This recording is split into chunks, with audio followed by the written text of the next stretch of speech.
I nearly choked on my dinner when my unfaithful wife told me to move out. But when I refused and offered to help her pack, she called the police, setting the stage for an unforgettable confrontation. It all began like any other Tuesday evening. My wife, Camille, and I were sitting across from each other at our dining table in our apartment in Geneva, enjoying dinner. The quiet hum of traffic outside and the gentle clinking of silverware filled the air. We had been married for 10 years, and although our relationship had its ups and downs, I thought we were solid. That night, Camille seemed distant, picking at her food. She hadn't even touched her wine, which was strange considering she usually enjoyed a glass or two after work. At first, I brushed it off, thinking it was just the stress of her job as a project manager for an international luxury brand. Then, she put her fork down, folded her hands neatly, and looked me straight in the eyes. "I need you to move out," she said, her voice steady but cold. I froze. The bite of pasta in my mouth suddenly tasted like nothing. "What?" I said after swallowing, certain I had misheard her. "I think it's time we go our separate ways," she continued, her tone chillingly calm. "I've been seeing someone else, Gabriel. We're in love, and I want to build a future with him." A mix of anger and disbelief flooded through me. "You're kidding, right? This is some kind of joke." "No, Lucas," she replied firmly, her eyes narrowing.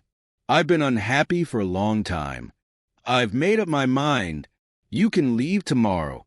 I leaned back in my chair, my heart racing. "You're telling me to leave my own house? The house we bought together?"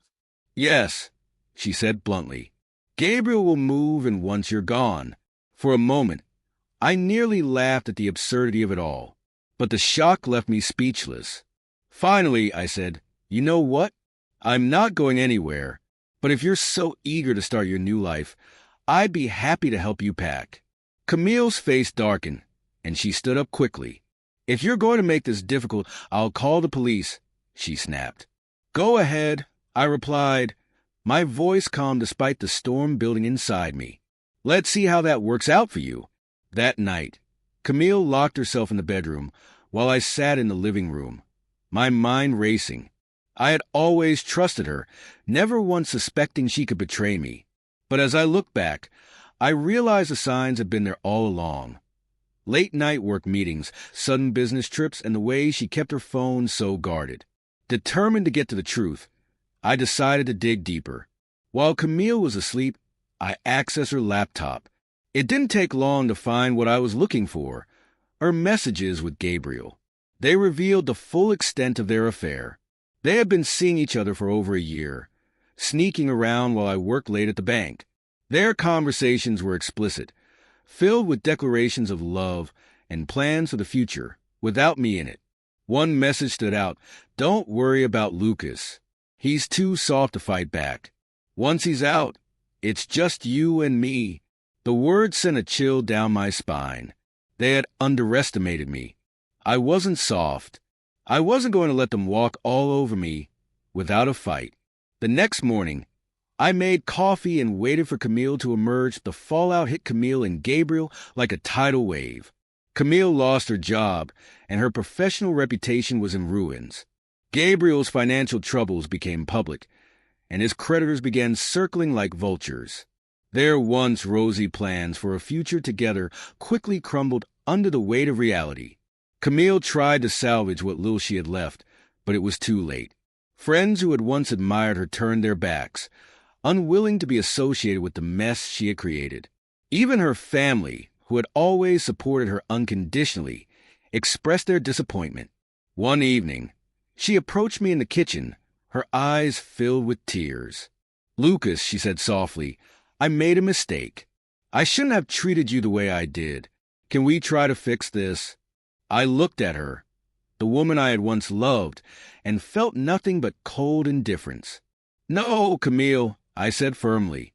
"Some mistakes can't be undone." The divorce was finalized a few months later. I kept the apartment, thanks to the meticulous records I had kept. Camille left Geneva, moving in with a relative in the countryside. Gabriel, as far as I knew, had disappeared, leaving behind a trail of debt and broken promises. As for me, I rebuilt my life, piece by piece. I focused on work, reconnected with old friends, and even started dating again. The betrayal had left scars, but they were a reminder of my resilience, of my ability to rise above even the deepest pain. One evening, as I sat on the balcony of my apartment, the city lights twinkling in the distance, I reflected on everything that had happened. The revenge had been satisfying, but it wasn't what healed me. What truly brought me peace was knowing that I had faced a storm and come out stronger. Trust is fragile, I murmured to myself, but so is arrogance. With that, I raised my glass to the future, a future that was finally mine.